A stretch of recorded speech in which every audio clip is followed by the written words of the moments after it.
감사합니다. 이렇게 강의를 할 수 있게 된 것도 저는 영광이고요. 그리고 저희 석사과정 때부터 지금까지 선생님이 우리 김명구 교수님이셔서 선생님 앞에 선생님과 함께 강의를 할 수 있다는 것도 저한테는 영광이고 아시겠지만 부담이기도 하고 그리고 은혜이기도 하고 그렇습니다. 그런데 CM님에 와보니까 저하고 화요일마다 같이 북한 선교 철야 모임에 같이 다니셨던 선배님이 또 계셔서 너무나도 반가웠습니다. 우리 김경수 선교사님이 제가 91학번 서울장신 시설동 91학번이었는데요. 화요일마다 선교교회, 용산에 있는 선교교회에 가서 철야 11시부터 새벽 4시까지 철야할 때 늘 같이 식사하고 기도하고 또 수련회도 같이 가고 그랬다가 예전에 서울 북로에 있을 때 한번 뵀었는데 여기 와 계신 줄은 제가 오늘 처음 알았습니다. 그래서 너무 반가웠고 또 제가 많은 분들을 알지 못하지만 이렇게 만나서 은혜를 나눌 수 있어서 너무 감사합니다. 저는 이영식 선교사님하고는 서울장신 신설동 91학번 동기고요. 그리고 제대하고 복학을 안 하고 수능시험 봐서 아세연합신학대학교 학부로 97년도에 들어가서 거기서 졸업하고 원래는 이제 장신대 신대원을 목표로 공부를 했었는데요. 서울장신에 신대원이 생기면서 제가 그쪽으로 일기로 들어가게 됐습니다. 그러면서 그때 저희 김명구 선생님을 만나게 됐고 한국교회사를 배우게 됐고 태어나서 처음으로 공부하면 잘할 것 같다 그 얘기에 제 인생이 바뀌는 거는 생각도 못하고 그래서 이제 석사과정을 시작하게 됐고 서울장신이 저희가 졸업하고 석사과정이 생겨서 첫 번째로 들어가서 첫 번째로 학위를 받았습니다. 그리고 한 2년 정도 있다가 박사학위를 시작했고 저는 좀 박사 논문 자체가 좀 특이해서 한국 기독교의 정치 사상을 좀 주로 해서 한국 기독교의 민주주의가 기독교 민주주의라고 하는 특징을 가지고 있고 서구 유럽에서 있었던 그런 것들을 윤보선이라고 하는 인물의 정치 사상을 연구해서 박사학위를 받았거든요. 그리고 그 연장선상에서 사실은 연구했던 인물이 오늘 같이 나누게 될 송암 함태영 목사님에 대한 연구였는데요. 이거는 뭐 제가 이분을 좀 잘 알아갖고 연구한 건 아니고 김명구 선생님께서 미리 함태영에 대한 연구가 너무 없다. 이분이 했던 일들이 이런 일들인데 너무 없고 이분에 대한 연구가 반드시 있어야 된다. 계속 말씀을 하셨는데 엄두가 나지는 않았거든요. 왜냐하면 제가 모르니까. 이분에 대해서 잘 알지 못하는 상태에서 연구를 한다는 게 엄두가 안 났는데 어떻게 하나님께서 제가 가장 힘들고 어려울 때 이 연구를 통해서 제 경제적인 것뿐만 아니라 어떤 영적인 것들까지 이렇게 회복할 수 있는 좀 기회를 주셔서 이 책을 집필할 수 2년 동안 집필을 했고 출판하는데도 2년이 걸렸습니다. 여러 가지 어떤 논란들이 좀 있어서 그 사이에 제 책에 대한 논란이 아니라 함태영 목사님에 대한 유족들로부터 이렇게 왔던 논란들이 있어서 그 문제 같이 해결하고 그래서 기장 측, 그 다음에 통합 측, 그 다음에 연동교회, 그 다음에 진보적인 역사라고 일컬어지는 한국기독교 역사연구소 뭐 이런 연구소들을 통해서 함태영 목사님을 좀 검증했고 그렇게 해서 그게 어느 정도 마무리됐을 때 책이 출판돼서 제 나름대로는 굉장히 의미 있는 일을 했다. 저 개인적으로 그런 자부심은 좀 가지고 있고요. 그리고 함태영 목사님에 대한 연구 자체, 평전 이야기 아무것도 없었습니다. 그냥 짧게 한 10페이지가 안 되는 분량으로 소개되어진 그 글에도 긍정적인 것보다는 좀 부정적인 이미지를 주는 그런 이야기들이 훨씬 더 많았기 때문에 제가 이번 연구를 했던 데는 긍정이냐 부정이냐, 긍정적인 게 뭐냐 부정적인 게 뭐냐 이거를 가지고 했던 것이 아니라 진짜 이분이 했던 게 어떤 의미였을까를 가지고 나눴었는데 제 나름대로는 이분 연구를 통해서 한국 교회, 기독교에 대해서 새로운 어떤 한국 기독교가 갖고 있는 정체성, 한국 교회가 무엇을 추구해 나갈 때 진정으로 하나님께서 한국 교회를 들어 쓰실지에 대한 그런 어떤 고민들, 그 다음에 해결점들을 좀 발견할 수 있었던 것 같습니다.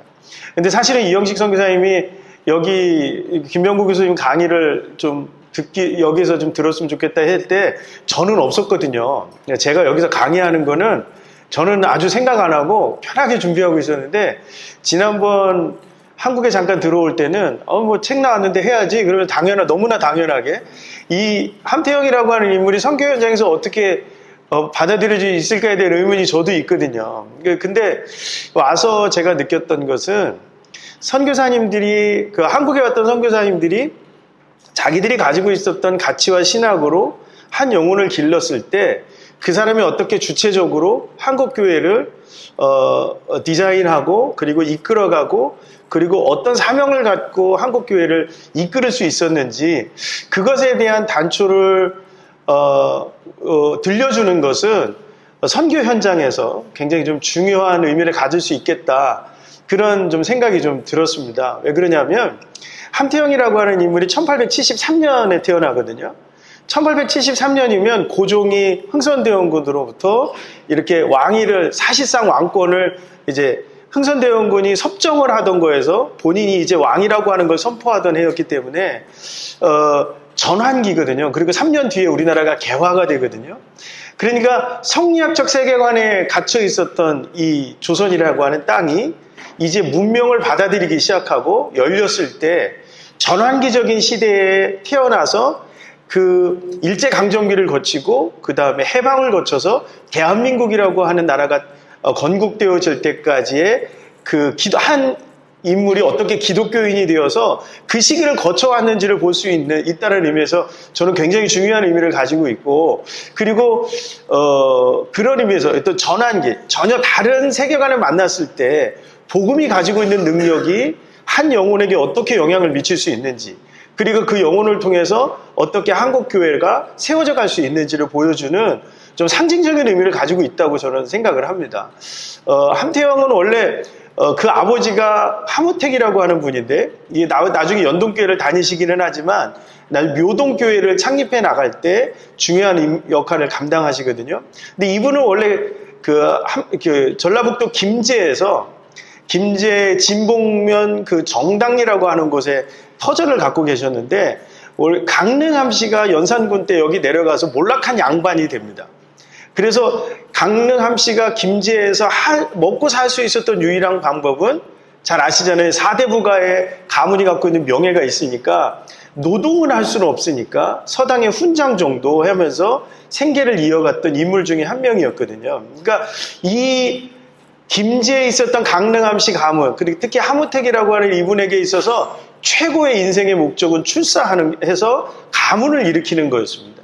그래서 훈장을 하고 있음에도 불구하고 흥선대원군 이후로 문과에 급제하는 것은 굉장히 어려워요. 세도 정치 시기에는 무조건 뇌물을 줘야만 과거에 급제를 하거든요.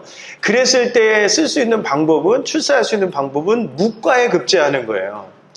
글을 아는 무과에 응시한 사람 중에 글을 아는 사람은 드물기 때문에 무과에 응시를 해서 특히 이제 전라도 여수에서 수군으로 무과에 급제를 해서 처음으로 벼슬을 얻게 된 그 벼슬이라는 게 뭐 특별했겠습니까? 그리고 수군이기는 하지만 함경북도 무산으로 전출을 가는 그런 루트들이 좀 있었거든요. 무과에 급제한 사람들에게는.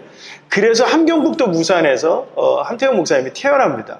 그리고 아마도 상급자가 하무택 어른의 상급자가 중앙으로 진출했을 때 이분을 데리고 간 것으로 보여져요. 그때 함태영 목사님도 서울로 입성을 하게 되는 거죠. 근데 그 시기가 1880년대 후반이기 때문에 정확한 연도를 특정할 수는 없지만 86년경으로 알려져 있습니다. 그러니까 여러 가지를 좀 살펴보니까 86년에서 87년경이었던 것으로 보여지는데요. 그리고 함태영도 결혼을 했고 아주 이른 나이에 결혼을 했고 13살, 14살경에 결혼을 했으니까요. 그리고 과거 준비를 했거든요. 열심히 과거 준비를 해서 1895년경에 과거 준비를 하려고 했는데 1895년에 과거 제도가 폐지가 됩니다. 갑오경장이 일어나면서 제일 먼저 폐지된 게 관리를 등용하는 방법이 부패하고 썩었다고 보고 뭘로 했냐면 이제는 과거를 보고 관리를 뽑는 게 아니라 무엇으로 전문 학교 양성소를 통해 가지고 전문 양성소를 통해서 관리를 등용하는데 가장 먼저 생겼던 양성소가 법관 양성소였습니다. 1895년에 서양의 근대법을 이제는 받아들여서 개화를 본격적으로 진행을 하자. 1876년에 개화가 진행이 됐지만 1894년 그 청일 전쟁이 끝날 무렵까지도 갑오경장이 시작되기도 막 했음에도 불구하고 자기들이 꿈꿨던 그런 조선이나 특히 일본이 생각했던 조선의 개화가 올바르게 이루어지지 않으니까 일본에 의해서 갑오경장이 강제적으로 이루어지거든요. 그랬을 때 첫 번째 양성소가 법관 양성소고 근대 법학을 받아들이자라고 하는 의미에서 했을 때 중앙에 관리로 가 있었던 그 아버지의 영향이 좀 컸을 거라고 보는데요. 그 당시에 법관 양성소에 들어왔던 사람들은 몰락한 양반들 그리고 중인계층의 사람들 그런 사람들이 법관 양성소에 들어왔는데 그 중에 한 명이 우리가 알고 있는 해외 밀사 사건으로 갔던 이준 열사 같은 인물들입니다. 그러니까 거의 대부분이 제가 보니까 법관 양성소 일기, 지금 서울대 법대 일기생들을 법관 양성소 일기생으로 치거든요. 그 총동문회 제일 먼저 저도 몰랐는데 같이 공부했던 박사님 한 분이 서울대학교 법과대학 총동문회 1호 첫 번째 이름이 올라가 있는 분이 함태용 목사님이라고 얘기를 해주시더라고요. 그러니까 그 법관 양성소에 들어가 있었던 인물들을 보니까 전부 다 몰락한 양반들, 아주 낮은 계급의 사람들, 중인 정도의 계급의 사람들이 거기에 들어왔다는 거죠. 근데 함태용 목사님도 거기에 들어오게 되는 겁니다. 정통 그 사대부 가문으로 몰락한 양반이었지만 출사를 원했던 그 사람이 근대 법학이라고 하는 학문을 배우게 되는 거예요. 근데 근대를 김명근 선생님 앞에 강의에서 말씀해 주셨던 근대를 문명이라고 하는 것으로만 우리가 받아들이기는 하지만 문명적인 요소에서 우리가 일본의 영향을 받은 것을 우리가 인정하거든요. 근데 근대라고 하는 것의 기준점이 뭘까를 학자들이 얘기할 때 의식의 변화로 보는 경우가 굉장히 많습니다. 그래서 봉건 시대에서 근대 시대로 넘어가는 기준점이 뭐냐? 최근에 서양의 학자들에서 결론은 종교개혁이라고 하는 의미로 결론을 내립니다. 그 의미는 뭐냐면 봉건과 근대의 기준점은 한 개인이 개인을 발견하느냐 개인을 발견하지 않느냐의 기준점으로 보아야 된다 이렇게 얘기하는 거예요. 그러니까 봉건은 개인이 언제나 교회와 국가 안에 복속되어 있는 것으로서 개인을 받아들이지만 근대는 뭐냐면 개인 스스로가 주체로서 활동한다는 거예요. 그러니까 개인이 발견되어져야만 비로소 근대 국가와 교회가 형성될 수 있다고 보는 것이 근대의 의식이라고 하는 거죠. 그런 관점에서 이 성리학적 세계관도 여전히 개인이라고 하는 건 존재하지 않죠. 언제나 춘과 효라고 하는 것 안에서 개인을 보는 거죠. 도덕적 관념 안에 있을 때 개인이 만들어지지 존재 자체로서 한 영혼의 개인이 그 개인이 스스로 주체적인 존재라고 인식하지는 못한다라는 거예요. 근데 함재영 목사님 법관 양성소에 들어갔을 때 제일 먼저 배웠던 것은 뭐냐면 근대 법학이 추구하는 것, 모든 만민이 법 앞에 평등하다라는 걸 배우거든요. 특히 어떤 인물에게 영향을 받냐면 한 부류는 그레이트하우스라고 하는 법률 고문, 조선의 법률 고문이었고 외교 고문이기도 했던 그레이트하우스라고 하는 샌프란시스코에서 변호사 자격증을 받고 한국에 들어왔던 인물이 있습니다. 이 사람이 그 당시 법관 양성소의 표상과 같은 인물이었어요. 왜냐하면 1895년 10월에 일어났던 을미사변, 그 명성황후 시해 사건의 그 재판이 1896년 1월에 있었는데 그때 조선 정부를 변호했던 인물이 바로 그레이트하우스라고 하는 인물이거든요. 근데 그레이트하우스를 연구한 연구소를 보니까 그레이트하우스가 강조했던 것 중에 하나가 모든 법적인 판단은 법관이 스스로 법적인 지식과 상식을 통해서 법관이 내리는 거예요. 이게 별거 아닌 것 같아요. 왜 중요하냐면 그 당시 조선이라든가 동양의 모든 왕조 국가에서 알고 있지만 이 법에 대한 판단이 내가 벼슬이 낮으면 내가 아무리 법적인 판단을 내려도 누구의 명령을 따라야 되느냐면 상관의 명령을 따라야 되는 거죠. 이게 법관이 스스로가 양심에 의해서 재판을 내린다라고 하는 것은 사실 불가능한 구조라는 거예요. 그런데 법관 양성소의 학생들은 어떤 걸 배워요? 법관 스스로가 법의 심판자가 되어야 해요. 그리고 아무리 상관이라 할지라도 법관에게 영향력을 끼치는 것은 불가능한 거예요. 그게 근대법학이 가지고 있는 갖고 있었던 정신이기도 했고 인식이 근대법학의 근대라고 하는 것은 그런 거였거든요. 언제나 개인이 주체적이어야 해요. 그리고 일본의 법학 교수들로부터 배웠는데 나라는 언제나 뭐에 근거해야 돼요? 법치에 근거해야 돼요.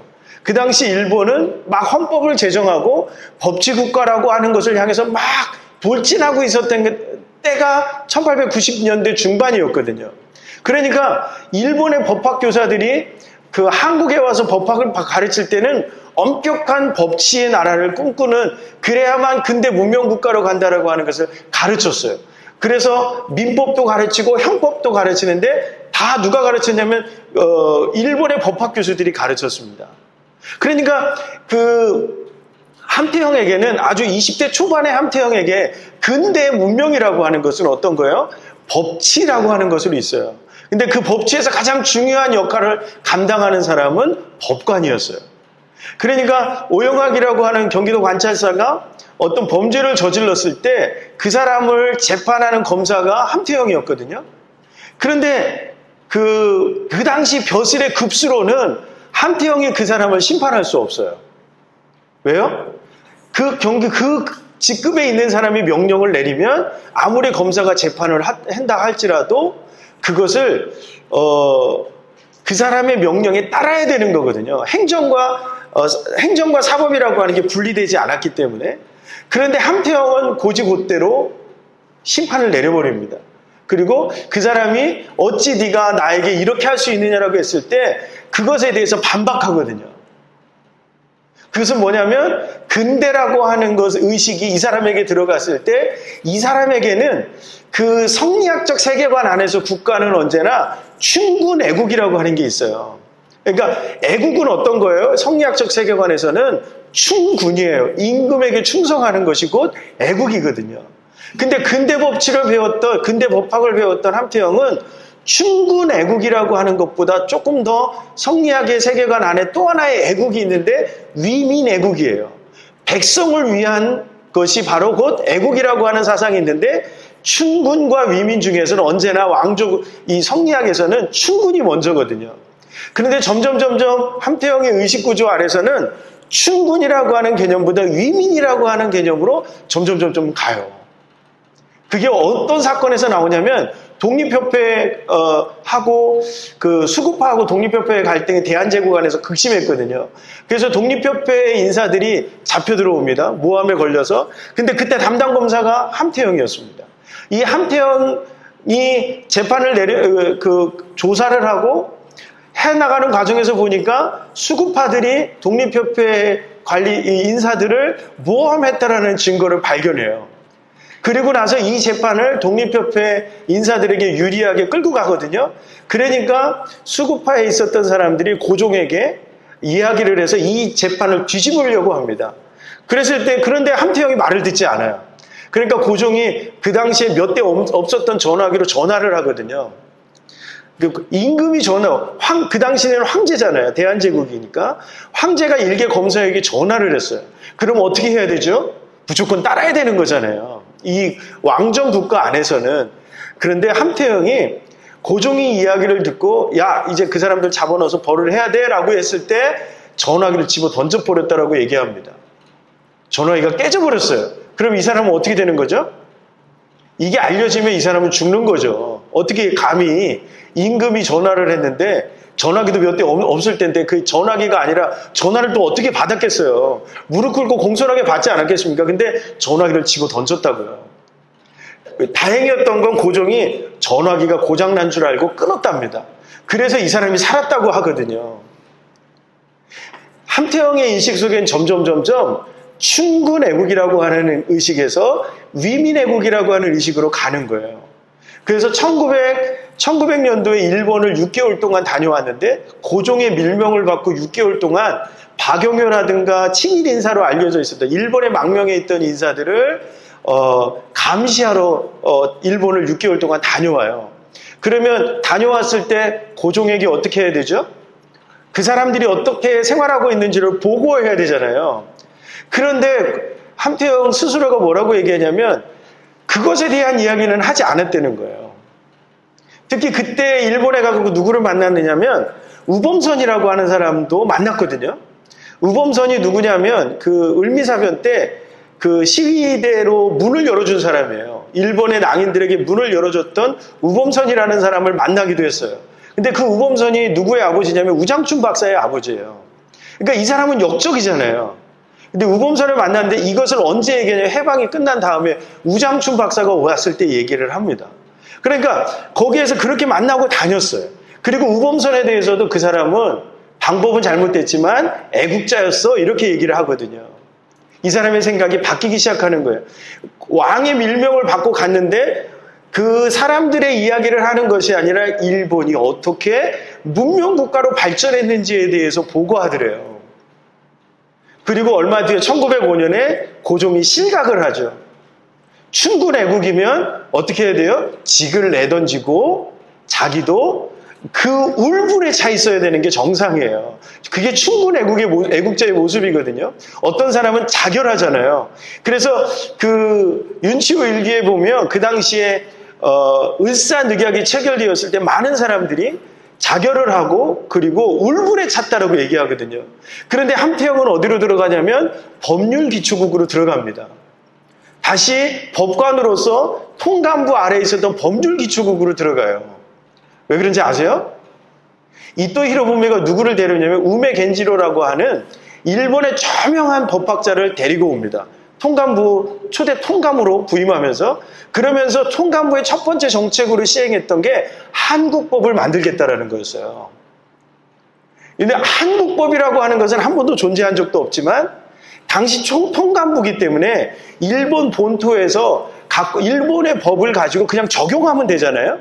근데 이토 히로부미가 하여튼 어떤 여러 가지 책에는 그 자세하게 좀 기록을 했지만 이토 히로부미가 일본 영토의 법을 가지고 다스리는 것이 아니라 한국 사람들 스스로 자기들의 법을 막 갖게 하고 그 법을 가지고 한반도를 통치하겠다라고 하는 것을 천명한다고요. 그랬을 때 법률기초국에 있었던 대한제국의 검사들이 여기에 모두 참여합니다. 그때 참여했던 인사 중에 나중에 신흥무관학교를 만들고 임시정부의 부통령을 하고 대한민국의 부통령을 했던 이시영 선생 같은 분이 여기에 참여하고 해금 일사로 갔던 1907년 해금 일사로 갔던 이준 열사도 여기에 참여한다고요.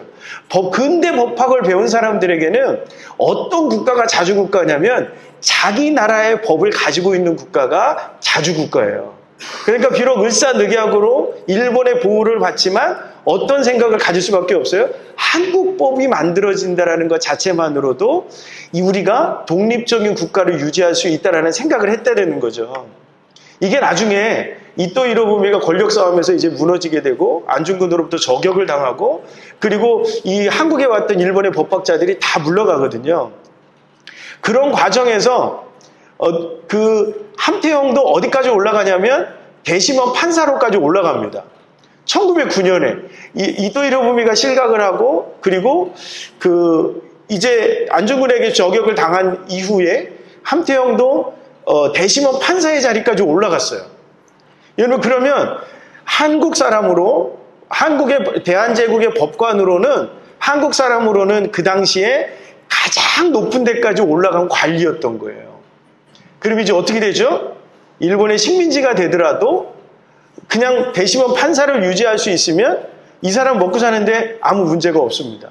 그리고 또 한쪽으로 생각해보면 1910년이 되면 이제 경술국치로 나라를 완전히 빼앗기잖아요. 그랬을 때 이시영 선생처럼 직을 내던지고 3분의 1만 남고 3분의 2가 조선인 법관들이 3분의 2가 직을 버리거든요. 강제로 쫓겨나기도 하고 어떤 사람은 직을 버리고 만주로 가기도 하고 중국으로 가기도 하거든요. 그러면 그럴 수 있는 상황이었던 거죠. 그 사람에게 근대는 그거였어요. 법치였고 그리고 법치국가를 만들고 그런 법치국가를 만들 때 비로소 우리의 주권을 가질 수 있다고 생각했던 거죠. 근데 모든 것이 좌절된 거예요. 자기가 꿈꿨던 국가를 만드는 것은 이제 불가능한 거죠. 이제는 어떻게 하면서 살아요? 현실에 순응하면서 살든지 현실을 거부하면서 살든지의 양쪽 기로에 있을 그 즈음이었더라는 거죠. 1909년 정도였을 때. 근데 그때 대심원 판사가 되었는데 갑작스럽게 극심한 통증이 찾아옵니다. 에비슨 그 세브란스 병원의 주치의였던 에비슨 선교사의 말에 의하면 나중에 에비슨 선교사의 회고담에 나오는데 그때 판사였던 함태영이 왔는데 아주 사경을 헤매고 있을 정도로 병명은 고륙종이에요. 대퇴부 골 속에 암세포가 발견됐는데 선교사님 잘 아시겠지만 지금도 못 고쳐요. 이게. 그럼 그 당시는요. 두 가지 방법이 있대요. 잘라내든지 빨리 잘라내든지 아니면 죽든지. 두 가지 방법인 거죠. 그러니까 에비슨 선교사가 봤을 때 이것은 사실은 불가능한 거예요. 근데 에비슨 선교사가 극진히 간호를 하면서 사경을 헤매는 거예요. 그런데 그때 누구를 만나냐면 언더우드 선교사를 만납니다. 언더우드 선교사를 알고는 있었는데 언더우드 선교사가 그 병원에 왔을 때 함태영을 만나고 안수기도를 통해서 그 기도해 주었을 때 간절한 기도를 통해서 병이 씻은 듯이 났습니다. 그리고 나서 이 사람의 세계관이 완전히 바뀝니다. 이 사람에게 근대는 언제나 법치였거든요. 그런데 이 사람에게 있어서 근대는 이제 그게 아닌 거예요. 뭐예요? 자기를 초월적인 하나님이 나를 낫게 하셨을 뿐만 아니라 도저히 인간의 능력으로 불가능한 것을 낫게 하셨을 뿐만 아니라 나에게 새로운 생명을 주신 경험을 하는 거예요. 이 영적인 경험을 통해서 함태영이 모든 세계관이 바뀌게 됩니다. 함태영의 아버지였던 하무택은요, 이미 1903년경부터 연동교회를 다니고 있었어요. 연동교회를 다녀서 영수의 자리까지 올라갔던 인물이라고요. 그런데 성리학적 세계관에 있으면 아버지가 교회를 나가잖아요. 그러면 어떻게 해야 되죠? 따라 나가는 건데 이 사람은 기독교는 그냥 신앙일 뿐이지 이거 신앙적으로 받아들인 적이 한 번도 없었던 거예요. 교회를 나가지 않았거든요. 그리고 아버지를 따라간 적도 없고 그 법관으로서의 삶에만 충실했단 말이에요. 그런데 초월적인 하나님을 만났어요. 초월적인 하나님을 만나고 이 사람의 세계관이 바뀌는데 어떤 세계관으로 바뀌게 되냐면 이제까지는 내가 목적을 향해서 살았어요. 그렇죠? 어떤 근대 국가 그리고 나에게 주어진 그 일들에 충실한 그런 삶을 살아가는 것이 인생의 목적이었거든요. 근데 초월적인 하나님을 만난 이후부터 함태영의 삶은 하나님이 내게 주시는 사명을 따라가는 사람으로 바뀌는 거예요. 그러니까 어떻게 해요? 하나님이 내게 말씀하셔야 내가 움직이는 거예요. 내가 먼저 움직이는 것이 아니라 내가 먼저 결정하는 게 아니라 그래야 움직이는 거예요. 그러니까 다음 해에 경술국지가 일어났음에도 불구하고 하나님이 말씀하지 않으셨을 때 움직이지 않아요. 그 자리를 지킵니다. 그리고 그 대심원 이제 1심법원, 2심법원 이런 식으로 바뀌게 되는데 그 복심법원 판사로까지 올라가게 되는데 그 안에서 하나님이 내게 주신 사명을 감당해야 된다고 생각하는 거죠. 이것 때문에 사실 평전 쓰면서 굉장히 많이 고민했습니다. 왜? 이 사람이 애국이라고 하는 것들을 굉장히 강하게 갖고 있는데 왜 이 사람은 그만두지 않았을까? 이때까지 함태영에 대한 연구들에서는 다 그만둔 걸로 나오는데 그만둔 적이 한 번도 없어요. 그리고 복심 판사로 이미 1912년 백오인 사건 때 복심 판사라고 하는 기록도 나와 있고 한 번도 그만둔 적이 없는 거죠. 그럼 왜 그만두지 않았을까? 같이 있었던 사람이 만주로 가서 이시영 선생 같은 경우에 신흥무관학교를 하고 이러고 있는데 왜 그랬을까? 이 사람의 신앙 가운데서는 하나님이 내게 말씀하지 않으면 움직일 수 없는 거예요. 말씀하셔야 움직이는 거예요. 그리고 어떻게 바뀌었느냐면 가장 높은 위치로 올라갔다고 했잖아요. 그 연동교회 앞에가 동대문 시장입니다. 저 시장의 장돌뱅이들, 중하류계층 사람들이잖아요. 그 사람들에게 나가서 노방전도를 해요. 복음을 전합니다. 그랬더니 하무택 그 아버지가 함태영을 불러가지고 책에는 그런 내용이 없습니다. 함태영을 불러서 야단을 쳤대요. 어떻게 양반이 저 쌍놈들에게 가서 복음을 전할 수 있냐고. 그런데 함태영은 그게 아무런 문제가 되지 않았습니다. 그리고 연동교회가 그 첫 번째 게일이 그 교회를 세울 때 그 중심이었던 사람들 중에는 백정들이었습니다. 그리고 한성 감옥에서 독립협회 인사들이 나오던 1902년 3년경에 개혁파 인사들이 또 연동교회로 오고 그러면서 연동교회가 두 계층이 함께 있었던 교회였어요. 그러다 보니까 본의 아니게 장로를 피택해서 세울 때 첫 번째는 백정이었는데 두 번째 장로는 갑파치였던 사람하고 백정보다 더 못한 갑파치였던 사람하고 그 다음에 이원긍이라고 하는 개혁파 양반하고 두 사람이 선거를 해서 붙었어요. 누가 이겼냐면 갑파치가 됩니다.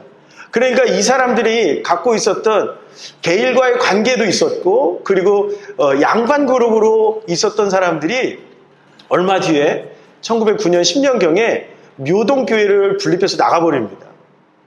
그런데 함태영은 아버지를 따라가지 않아요. 그때 이미 교회를 나고 있을 때거든요. 아버지를 따라가지 않습니다. 어떻게 행동하는 거예요? 하나님이 내게 말씀하시는 거예요. 그리고 그들이 그렇게 나가는 것은 올바르지 않다고 믿는 거예요. 누구의 판단이죠? 개인 스스로 판단하는 거예요. 근데 이분이 대단한 거는 1909년에 예수를 믿었잖아요. 1910년에 집사가 되고 1911년에 장로가 됩니다. 여기서도 이게 불가능하죠. 예수 믿은 지 2년 만에 장로가 되는 거예요. 아마 2년이 안 됐을 겁니다. 왜 그랬을까? 아까 나가서 전도했다고 그랬잖아요. 그 시기에 연동교회의 인원이 급증해요. 여러 가지 요인들이 있지만 급증합니다. 거기에 이 함태영이 나름대로의 역할을 감당했고 그리고 글을 알 줄 알고 법을 아는 법관이잖아요.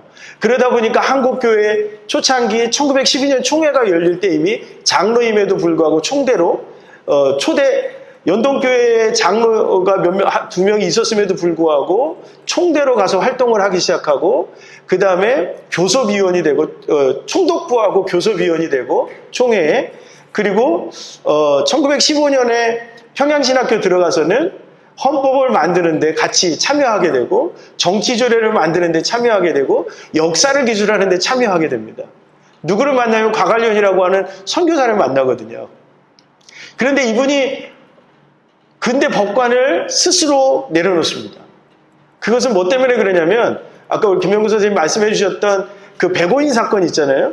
백오인 사건을 통해 가지고 본 일본, 그때까지 일본은 어떤 국가예요?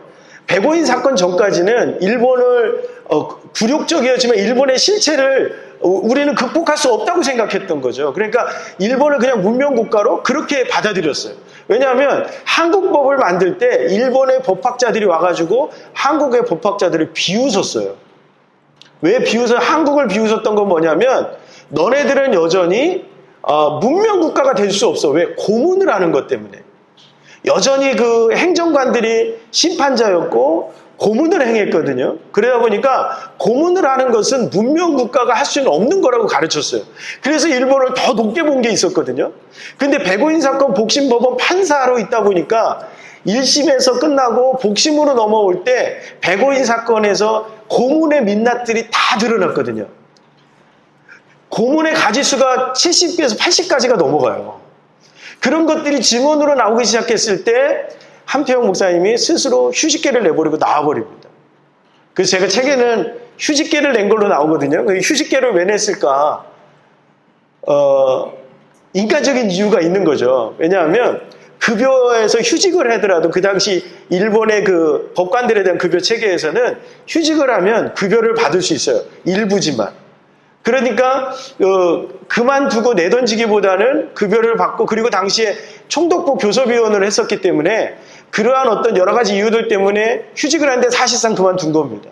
그리고 어디로 가겠다고 마음을 먹게 되냐면 신학교를 가겠다고 마음을 먹어요. 이분의 생각 속에는 이분의 인생 가운데는 인생에서 언제나 가지고 있었던 오늘날로 얘기하면 어떤 그 비전 같은 게 있거든요. 그것은 새로운 국가를 건설하는 거였어요. 우리 이 나라를 아주 근대적인 문명 국가를 건설하는 위민 국가의 모습으로 나아가겠다라고 하는 사대부로서의 사명, 그리고 근대 법관으로서의 사명 같은 것들이 있었거든요. 그런데 기독교를 만나면서 이 사람의 근대는 바뀌기 시작해요. 어떻게 바뀌냐면 내가 하나님 앞에 단독자로 서 있잖아요. 그런데 하나님 앞에 단독자로 서 있는데 하나님이 내게 뭐를 주셔요? 사명을 주셔요. 그 사명을 어떻게 해요? 저 세상 가운데 들어가서 감당해야 돼요. 그런데 신학교를 들어갔는데 첫 학기에 배웠던 것이 기독교적 인간학이에요. 맥커첸이라고 하는 선교사로부터 기독교적 인간학을 배웠는데 기독교 인간학을 어떤 걸 배웠을까 교재가 없으니까 제가 모르잖아요. 그런데 그 사람이 남장로교의 가장 보수적인 인물이었거든요. 그러면 개혁주의 인간학이라고 하는 가장 보수적인 인간학을 가르쳤을 거예요. 근데 그건 어떤 거죠? 모든 인간은 하나님의 형상으로 창조되어졌고 그 자체로 존귀해요. 그리고 어떤 인간으로 나가야 돼요? 마태복음 5장부터 7장에 나오는 산상수훈에 있는 그러한 모습대로 삶을 실현해 나가는 것이 의를 실현해 나가는 거라는 것을 배웠을 거라는 거죠. 1915년에 입학했던 입학생들 중에 누가 있냐면 평양신학교 입학생 중에 남강 이승우 선생님이 있었습니다. 그리고 광주기독교의 대부로 알려져 있는 오방 최홍정 목사님이 1915년 한평 목사님하고 평양신학교 동기고, 그리고 15년도에 누가 다니고 있었냐면 1914년도에 몽양여운영 선생이 거기에 입학해서 다니고 있었어요. 1915년에 그만두고 떠나거든요. 그러니까 그리고 누구로부터 가장 많은 영향을 받았느냐면 클락, 과관련이라고 하는 승동교를 담임했던 선교사로부터 영향을 받았습니다. 그런데 목회학과 목회학과 설교학을 가르치는 목사님의 영향력이 제일 크거든요. 신학교에서는. 더군다나 아직 조직신학이나 이런 것들, 성서학 이런 것들에 대해서는 그 당시 어떤 분에게 증언해보면 성서학 이런 거 할 때 되게 힘들어했던 그 당시 평양신학교 학생들의 증언도 있거든요. 근데 그 당시에 평양신학교에서 박사학위를 받고 있었고, 그 다음에 목회학과 설교학을 가르쳤던 과관련의 비서가 누구였냐면 함태영 목사님이었습니다. 그러니까 가장 아끼던 비서가. 그러다 보니까 함태영 목사님의 목회는 누가 가르쳐준 대로 하냐면 과관련 선교사가 가르쳐준 대로 합니다. 그래서 어떤 책을 보면 되냐면 지금도 판매가 되고 있는 과관련 선교사님이 쓴 목회학이라고 하는 책을 보면 함태영 목사님의 목회를 이해할 수 있을 정도로 반드시 해야 되는 것이 몇 가지가 있는데, 목회를 시작하면 예배는 어떻게 드리고 막 이런 것들이 다 있거든요. 가장 중요하게 봤던 것이 두 가지가 있는데, 목회하면서 전도대를 구성하고 부흥회를 인도할 줄 알아야 돼요. 그래서 함태영 목사님은 부임하는 교회마다 제일 먼저 하는 것이 전도대를 만들고 그리고 부흥회를 개최하는 것이었어요. 그냥 어떤 그런 부흥회가 아니라 1907년에 우리가 경험했던 그 뜨거운 영적 부흥회 있잖아요. 그걸 반드시 열었어야 됐어요. 그래서 청주교회 1923년에 부임하는데 1923년에 부임했을 때 제일 먼저 했던 것이 김익두 목사님을 모셔서 신유부흥회를 하는 거였어요. 그런 부흥회라고 하는 것들이 뜨거운 어떤 열정들을 중요하게 여기고, 또 한 가지 그 과관련으로부터 배웠던 가장 중요한 한 가지가 목회자들의 사회적 책무를 감당해야 된다는 거였어요. 목회자들은 언제나 복음이 교회 안에 갇히면 안 되고 그 복음을 사회적으로 책임을 다함으로 흘러가게 하는 거죠. 복음을 확장시켜 나가야 된다는 거였어요. 그러니까 복음이 언제나 개인과 교회 안에 머물면 안 돼요. 어디를 변화시켜 나가야 돼요? 이 땅을 변화시켜 나가야 돼요. 그러한 신학적 도전이 이 선교사로부터 함태영에게 각인되어져 있었다는 거죠. 그러니까 어떻게 됩니까? 일본이 싫기는 하지만 일본을 어떻게 극복할 거에 대한 것들을 잘 알지 못했는데, 인간은 기독교적 인간학이라고 하는 거, 그것을 통해 또 한쪽에서는 연동교회에 생활을 하면서, 연동교회 누가 있었냐면 월남 이상재 선생이 있었거든요. 가장 존경하는 인물 중에 한 분이 월남 이상재 선생이었어요. 그분을 통해서 배웠던 의를 실현하는 방법, 어떻게 의를 드러내고 기독교인으로서 이 사회를 변화시켜 나갈 것인가에 대한 그러한 것들을 함태영 목사님이 배웠다라는 거죠. 그것이 어떤 곳으로부터 나온 거냐면 평양신학교라고 하는 한국 장로교회의 신학적 정체성 안에서 함태영 목사님이 그것을 배우는 거예요. 그래서 그러한 흐름이 어디로 넘어가느냐면 3.1운동으로 넘어갑니다. 제가 3.1운동 처음 함태영 목사님이 연구할 때 어떤 연구부터 시작했냐면 3.1운동 연구부터 시작했거든요. 3.1운동을 연구해보니까 여태까지 함태영 목사님 들어보신 적이 별로 없으시죠? 이 나이 많으신 분들은 딱 한 가지 아세요. 그 부통령이었던 함태영의 이름을 아시는 분들도 계시고 모르시는 분들도 계시고. 그런데 3.1운동을 가르치면서 반드시 기독교인들은 함태영이라는 이름을 아셔야 돼요. 왜 그런지 아십니까? 그 3.1운동의 두 축은 천도교하고 기독교라는 거죠. 그 3.1운동의 초창기 기획도 천도교 그룹의 손병희와 채린을 통해서 시작되었습니다.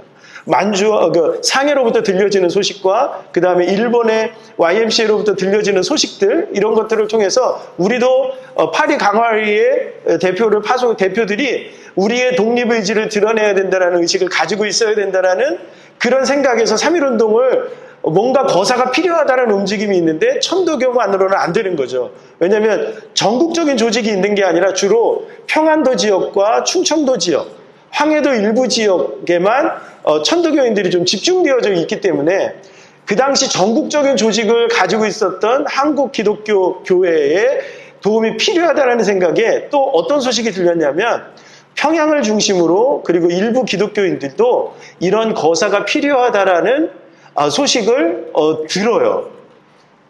그 최린하고 손병희가 듣고 그 현상윤이라고 하는 사람을 통해서 송진우나 형상윤이라는 사람을 통해 가지고 남강 이승훈을 만나게 됩니다. 2월 10일쯤에. 그렇게 해서 기독교인들이 동참해야 된다라고 하는 소식을 하는 것을 남강 이승훈이 설득하겠다라고 하는 그런 3.1운동의 시작이 2월 10일경에 나타납니다. 남강 이승훈은 저기 평안북도 정주 오산학교에 있다가 내려온 거거든요. 그러니까 이 사람의 근거지는 평안북도 지역이에요. 평양보다 좀 더 북쪽이고 선천 지역을 중심으로 선천에 있는 교회의 장로님이었기 때문에 그러니까 근거지는 그쪽이란 말이에요. 그런데 문제는 근거지는 평양에만 있는 것이 아니라 서울에도 있거든요. 그리고 감리교와 여러 가지 어떤 연합이라든가 이런 것들이 필요했을 때 이 서울의 도움을 받지 않고서는 기독교가 하나로 연합하기는 굉장히 좀 어렵잖아요. 평양으로 올라가기 전에 남강 이승훈 선생이 누구를 만나느냐면 세브란스 병원 안에 있었던 남대문교회, 지금의 남대문교회 조사로 있었던 함태영 목사님을 그때 만납니다. 그래서 함태영과 이승훈은 신학교 동기잖아요. 그러니까 이 거사에 대한 이야기를 했을 때 의기투합을 한다고요.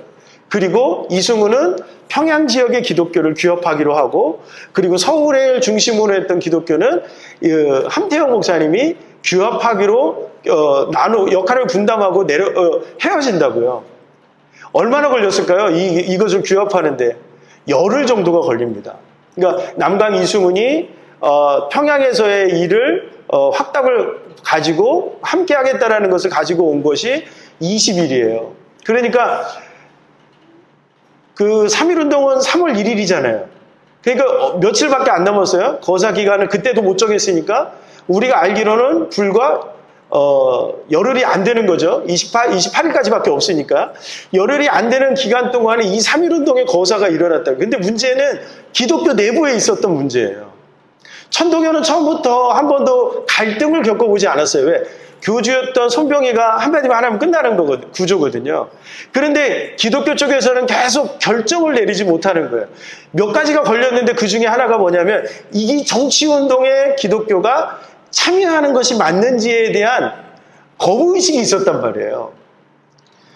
1907년 대부흥운동은 한편으로는 어떤 거냐면 신앙의 본질로 돌아가고 정치적인 문제를 참여하지 않는 거예요. 비정치화하는 것이 1907년에 그런 전통 가운데 있었거든요.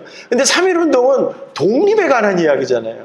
이 정치운동에 참여할 것인지에 대한 고민이 있고 거부의식이 있는 거예요. 한편에서는.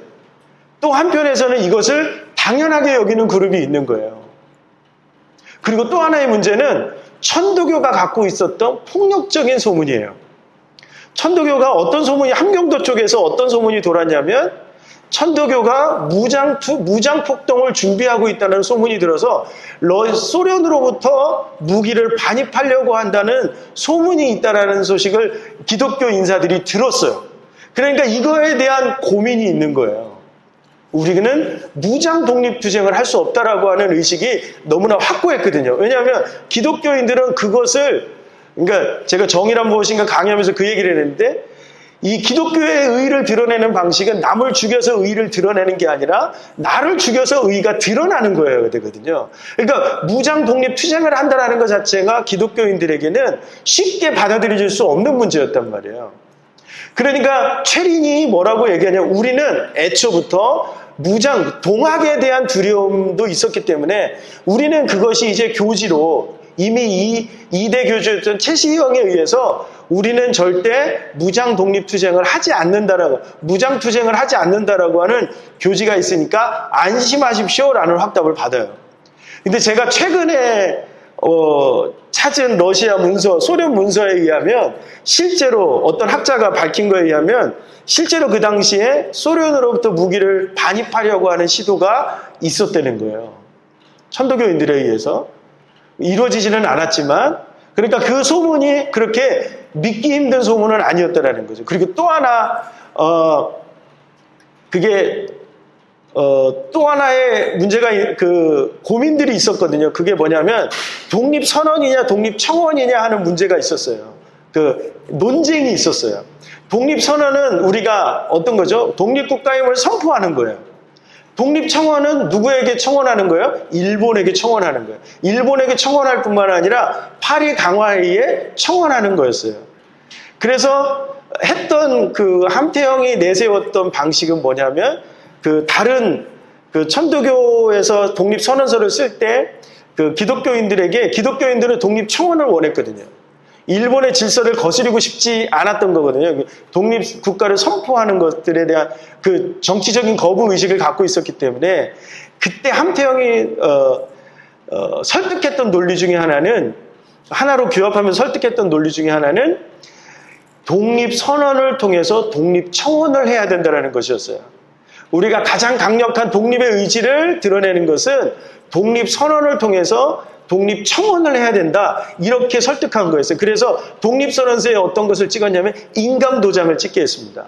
인감도장을 제안한 사람이 함태영이었거든요. 그러니까 인감도장을 찍은 이유는 뭐예요? 이것을 어디에다 주겠다는 거예요? 일본 총독부와 일본의 의회에다 주겠다는 거였어요. 이런 방식으로 독립선언서를 하는 방법들을 기독교인들은 설득한다고요. 그리고 첫 번째 고민이 있잖아요. 이것은 정치운동인가? 이것을 참여할 것인가 말아야 할 것인가? 거기에서 내 설득했던 논리 중에 하나가 뭐냐면 이승훈도 그렇고 함태영도 그렇고 우리가 하나님의 의의를 드러내는 것. 그것이 우리의 신앙의 모습 아니겠느냐? 이렇게 얘기하는 거예요. 우리가 의의를 드러내는 것은 불의 앞에 의의를 드러내는 것이 어찌 신앙운동이 아니겠느냐라는 거예요. 근데 평양에 있었던 신석구 목사님 같은 경우, 감리교회 신석구 목사님도 마지막까지 고민하세요. 2월 27일까지 인감도장을 날인하는 그날 새벽까지 고민하세요. 인감도장을 줘야 되는데 어떤 고민이에요? 나는 여기 참여하고 싶지 않은 거예요. 근데 새벽에 기도하는데 하나님의 음성을 들어요. 내가 너희들에게 이 나라를 맡겼는데 이 나라를 빼앗기고도 찾지 않는 것이 어떻게 불의한 것이 아니겠느냐. 이 음성을 들어요. 그리고 나니까 여기에 참여하는 거예요. 뭐냐면 1919년에 참여했던 이분들의 의식 속에, 한국 기독교의 의식 속에는 복음의 의의가 어디예요? 개인과 교회 안에만 머무는 것이 되면 안 되는 거예요. 이것이 어디로 가야 돼요? 사회로 그리고 국가로 흘러가서 확장되어야 한다고 보는 거죠. 그렇게 확장되었을 때 드러냈던 것, 3.1운동을 가만히 보면 독립선언서의 내용을 보면 제가 깜짝 놀라는 내용이 뭐냐면 다른 내용이 없어요. 의에 관한, 정의에 관한 거, 양심에 관한 거, 그런 것들이에요. 그리고 독립국임을 선포한다 이런 내용도 없어요. 뭐라고요? 너희들이 양심이 있으면, 일본의 정치인들이 학자들이 너희들이 양심이 있다면 우리가 우리의 국가를 찾는 것, 하는 것이 어찌 이것이 의로운 것이 아니겠느냐 이렇게 설득하는 거거든요. 그리고 무엇을 거스르지 않아요? 그 당시 일본이 총독부가 했던 그 질서 있잖아요. 이 질서를 거스르지 않는 거예요. 이게 만약에 그냥 투쟁이었다라고 하면 3.1운동 3월 1일 날 만세운동이라는 그 시위대가 어디로 가야 되죠? 일본 사람들이 가장 많은 곳으로 가야 돼요. 명동이 있고 그 명동에 헌병대가 있었거든요. 그럼 거기로 몰려가서 제일 좋은 건 무기를 탈취하는 거거든요. 10,000명, 20,000명이 모여가지고, 그런데 어디로 가요? 지금의 대한문이 있는 그쪽 서울시청 그쪽으로 빠져나오거든요. 시위대가. 그리고 뭐만 해요? 만세만 불러요. 웃기지 않습니까? 만세만 부르는 게 옆에 형제 자매가 죽어가 아버지가 죽어가는데 만세만 부른다고요. 이게 어떤 것과 연관되어지죠? 이게 천도교하고 기독교가 연합할 때 기독교가 끝까지 붙잡았던 게 바로 그거예요. 최후의 1인까지, 최후의 일개까지 어떻게 해요? 외치기만 하는 거예요. 그래서 저는 비폭력 무저항이 맞다 이렇게 얘기합니다. 비폭력 무저항이에요. 일본에 저항하는 것이 아니라 그저 의의를 말할 뿐이고 드러낼 뿐이라는 거죠. 그게 일본의 입장에서는 저항하는 것으로 비춰질 뿐이죠. 그랬더니 어떻게 돼요? 일본이 더 악랄하게 탄압하고 박해를 가하더라는 거예요. 한태영은요, 3월 1일 날 거사가 있고 3월 2일 날 3월 1일이 토요일이고 3월 2일이 주일인데 주일 예배 마치고 잡혔거든요. 그리고 잡혀 들어갔는데 아들도 잡혀 들어갔습니다. 그리고 최고 무고운영인 3년형을 언도받았습니다. 그런데 한태영의 고민이 있어요. 3.1운동이 끝나고 나서 그 고민이 뭐냐면 기독교가 그렇게 해서 우리가 독립이 주어졌을 때 그럼 어떤 나라를 만들 것인지에 대한 답이 안 나오는 거예요. 어떤 나라를 만들 것에 대한 답이 안 나오는 거예요. 한태영의 의식 속에는 언제나 어떤 거예요? 우리가 하나님의 의를 드러내면 이 땅을 주관하시는 하나님이 역사하실 것을 믿는 사람이거든요. 그러면 1923년 조선예수교 장로회 총회장이 되는데 24년에 총회장이 되었을 때 했던 설교가 하나님 마음에 합한 자예요. 우리가 의를 드러내야 하나님이 역사한다라고 믿었어요. 근데 그 의를 드러내는 것이 도대체 무엇인지, 그것이 어떤 사회, 어떤 국가를 만들어가야 될 때 우리는 어떻게 해야 될 것인지에 대한 답을 찾지를 못했다고요. 그리고 한 인간을 변화시키는 것, 한 인간을 변화시키고 그 인간을 올바른 인간됨을 찾아가도록 만드는 교회의 역할, 그리고 학교의 역할은 너무 중요한데 어떤 나라를 만들 것에 대한 답은 얻지 못했는데 그 답을 어디에서 찾냐면 1920년대 YMCA와 30년대에 들어왔던, 유학을 통해 들어왔던 사회복음주의라고 하는 신학이 갖고 있었던 그 앞에 김명국 교수님 얘기하셨던 그 이데올로기, 사회복음주의가 제시했던 국가에 대한 이데올로기를 이분이 봐요. 그리고 복음의 신학 안에서 사회복음주의가 가지고 있는 새로운 국가에 대한 이데올로기를 받아들입니다. 그 국가의 이데올로기의 가장 중요한 출발점이 뭐냐면 한 인간을 만드는 거예요.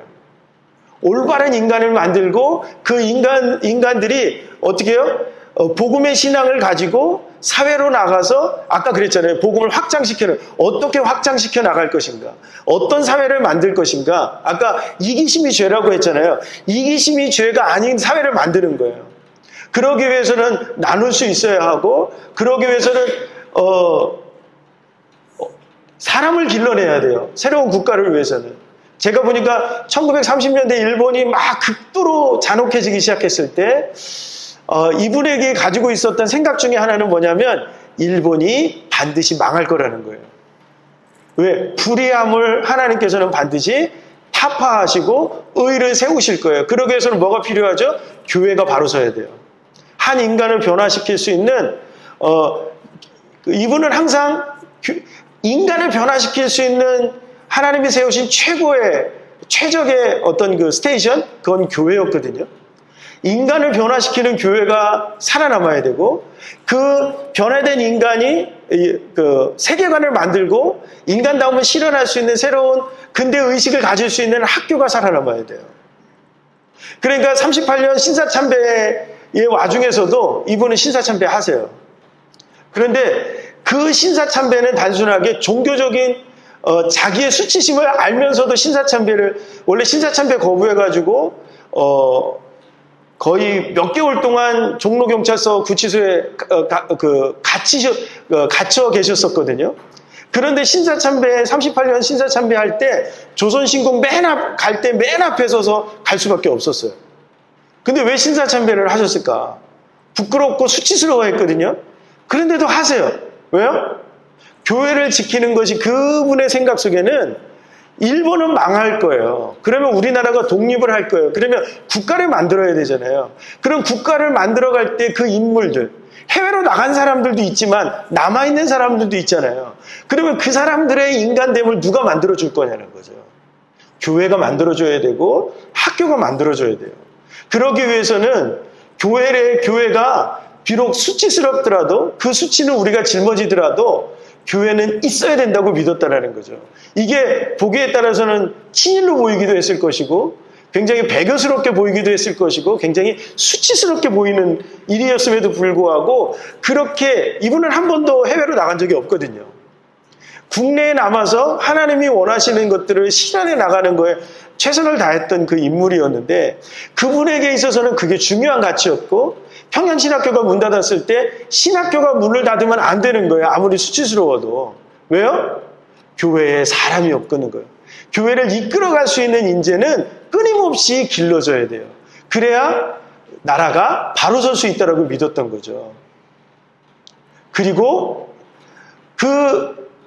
그런데 제가 보니까 김재준 목사님이 물어보셨어요. 같이 조선신학교 문제 때문에 이사장이 함태영이고 그 당시 학교를 대표했던 인물이 김재준인데 조선신궁에 신사참배하러 갔을 때 김재준 목사님이 물어요. 목사님 신사참배할 때 무슨 생각하셨습니까? 물었어요. 그랬더니 함태영 목사님이 그렇게 얘기하셨다고 김재준 목사님 증언 있으신데요. 나는 우상에게 절하지 않았어요. 나는 우상에게 절하지 않았어. 나는 기도했는데 저 우상이 무너지기를 기도했어. 이렇게 말씀하시더라는 거예요. 그것은 무슨 얘기냐면 그거를 단순하게 친일이냐 아니냐의 문제. 이분은 친일일 수가 없는 부분이거든요. 그런 문제를 뛰어넘는 분이었다라는 거죠. 오히려 그 교회를 끝까지 붙들고 있음으로 말미암아 역사하실 하나님이 어떻게 역사하실지 그것에 준비하는 과정으로서 그분은 여겼다라는 거예요. 근데 이분도 수치스럽고 부끄러워하셨어요. 조선신궁 신사참배하셨고 그리고 신도수련이라는 걸 했거든요. 우이동 개구리에 가가지고 왜 목욕제기 하는 그 장면들 있잖아요. 다 벗고 목욕제기 하는 그 장면들 가끔 보실 수 있는데 그것도 하셨어요. 그리고 다행히 부여의 신궁을 만들 때 거기에 동원되지는 않으셨는데 그런데 조기 은퇴를 하십니다. 연동교회 가장 큰 교회 그 당시 한국에서 그 서울 안에서 가장 큰 교회에 담임이셨는데 42년도에 조기 은퇴를 하십니다. 뿐만 아니라 그 신사참배를 하고 신도수련을 하고 와서 제일 먼저 교회에서 열었던 것이 회심부흥회였어요. 왜요? 그 부흥회를 통해 하나님 앞에 다시 자기의 부끄러움을 회개하고 고백하는 거예요. 그리고 나서 어디로 은둔하시냐면 지금은 이제 분당인데 그 당시로는 저쪽 경기도 광주에 속해 있었던 둔전교회라고 하는 곳으로 가셨어요. 은퇴하시고 사모님 세 번째 부인이셨던 사모님 돌아가시고 이분이 14남매인데 1873년에 태어나셨잖아요. 그때 이미 손자가 있으셨거든요. 근데 마지막 두 아드님은 굉장히 나이가 어리셨어요. 그때 중학생, 초등학생이요, 소학교 학생이었거든요. 그 두 분들 도시락을 싸면 굉장히 어렵게 사셨는데 그분들을 놔두고 경기도 광주까지 반나절을 배를 타고 가서 목회를 하고 오셨거든요. 토요일날 밤에 갔다가 주일날 오셨거든요. 왜요? 저는 그래서 그것을 은둔이라고 했습니다. 그 일본의 경찰들, 요주 인물이거든요. 이분은 해방될 때까지 요주의 인물이에요. 그러니까 지금은 가깝지만 그 당시로는 굉장한 시골 안으로 깊숙이 들어가서 그곳에서 목회를 하신 거예요. 둔전교회 교인들은 자랑하는 게 있어요. 자기들은 궁성요배 안 하고 예배 전에 궁성요배 안 하고 기미가요를 제창하지 않았다라는 그런 자부심 같은 게 있는데 제가 볼 때 그렇지는 않았을 거다. 대신에 순사들이 그곳까지 오진 않았을 때 하지 않았을 거다. 저는 그렇게 쓰진 않았지만 그렇게 생각을 합니다. 그리고 해방이 됐더니 이분이 어디로 투신하냐면 정치로 투신한다고요. 왜요? 이제 어떤 기회를 하나님이 주신 거예요? 고난과 인고의 세월을 지나가고 새로운 국가를 건설할 수 있는 어떤 국가요? 하나님이 원하는 그런 국가를 건설하는데 미련 없이 가서 그 노구에도 이미 70이 넘으셨는데 노구에도 자신을 헌신하고 자신을 헌신하시는 거였어요. 이분은 2대 심기원장 감사원 원장이었는데 이분의 모습에 철두철미한 것 모든 사람의 증언에 나오는 것 중에 하나는 청렴결백입니다. 청년결백이라고 하는 것은 모든 사람의 사표가 됐거든요. 왜요? 하나님 앞에 나는 하나님 마음에 합한 사람으로 살아가야만 하나님의 역사가 나를 통해서 이 땅 가운데, 기독교인을 통해서 이 땅 가운데 나타난다는 거예요. 내가 정치를 해야 되는 이유가 뭐죠? 복음을 이 땅 가운데 확장시키는 거였어요. 그게 목회자라고 할지라도 하나님이 사명 주시면 감당해 나가야 되는 거예요. 뒷이야기가 더 많은데요. 끊으라고 지금 이영식 선교사님이 얘기하면 저는 들어야 됩니다. 그래서 하는데 책을 보시면 아마 그런 내용들이 좀 있을 텐데 제가 요렇게 좀 간략하게나마 말씀을 드린 이유 중에 하나는 뭐냐면 선교사들이 꿈꾸었던 복음적 인간의 모습, 성령을 통해 회심한 인간의 모습, 그것을 담아내서 올바른 인간을 만들어내는 교회, 그것을 통해서 어디가 변화되어지느냐 하면 이 땅을 변화시킨다라고 하는 요 선교사님들의 신학과 그 어떤 생각들, 이런 것들을 그대로 이어받았던 한 인간이 어떻게 한국 교회를 정체성을 만들고 그리고 한국 사회를 어떻게 변화시키기 위해서 나갔는지를 볼 수 있는 중요한 단초가 될 수 있는 중요한 모델이라고 저는 생각합니다. 역사에서는 지금까지 다루지 않았지만 그러나 역사에서 다루지 않았다고 역사가 없었던 건 아니거든요. 그 한태영이라고 하는 이 인물을 통해서 한국교회가 지향했던 것이 무엇이었고 또 선교사님들이 이 땅을 향해서 어떤 한 인간들이 한 사람 한 사람의 영혼들이 오잖아요. 영혼을 구원받음을 고백하잖아요. 그랬을 때 어디로 나가야 되고 무엇을 꿈꾸어야 하는지를 보여주는 중요한 인물이 될 수 있겠다. 제 나름대로는 여기에서 강의를 할 때 그런 메시지를 줄 수 있지 않겠나 그런 생각을 가져보았습니다. 강의를 여기까지 마치겠습니다. 감사합니다.